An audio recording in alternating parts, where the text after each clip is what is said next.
My wonderful parents, Don and Linda, didn't have degrees, but they had faith and grit.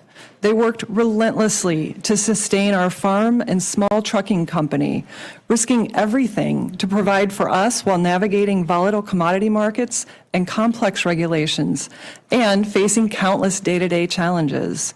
It's where my Midwestern work ethic was ingrained, working in our soybean fields and waiting tables at local restaurants, preparing me for a lifetime of growing and starting businesses. I became the first in my family to graduate college, later earned my MBA, and became the only CFA ever to serve in Congress. Since then, I helped grow a startup into a Fortune 500 company. For 10 years, I co-owned a WNBA team. I later launched a financial tech company as the founding CEO and first employee. I recall managing budgets in Excel spreadsheets, hiring my first team member, and working with regulators as much as I recall ringing the bell when 2 of those companies went public. In the Senate, I strongly supported President Trump's historic agenda and pandemic response. Having spent years as a small business owner, I made it my mission to serve as their voice. I spent much of 2020 delivering relief, traveling the state of Georgia, and meeting with Main Street entrepreneurs like Eric and Rachel from Dockside Seafood in Savannah. They were struggling to navigate the PPP program. The loan that we helped them get didn't just save the restaurant, it saved the jobs of 35 Georgians. And I'm so proud to say that they're still in business today. Now, no matter the business, the challenges are consistent. From managing inflation and capital to hiring a skilled workforce and weathering uncertainty. Job creators in the last 4 years have faced rising demands to comply with new rules, often drafted with unknown cost and consequence. This regulatory complexity crushes growth, picks winners and losers, and denies opportunity to those who dare to dream of a better future. If I have the honor of being confirmed, I'll leverage my decades of business experience to champion America's entrepreneurs. We'll cut red tape and modernize this agency while restoring the accountability and transparency that taxpayers deserve. I will crack down on fraud with a zero-tolerance policy while shifting SBA's focus DC back to Main Street across America.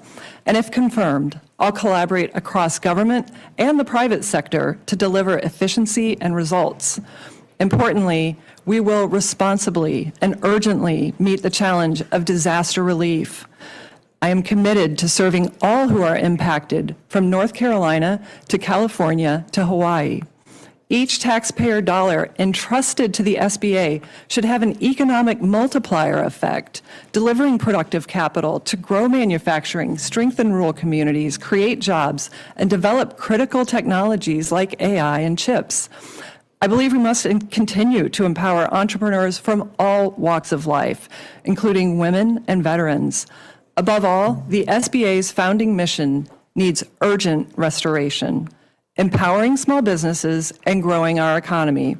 That's exactly what the America First agenda does, by ending inflation, cutting taxes, unleashing American energy dominance, slashing regulation, and reining in waste, fraud, and abuse across government. In the last 4 years, small businesses have lost ground, burdened by inflation, big government regulation, and uncertainty that threatens the very existence of Main Street.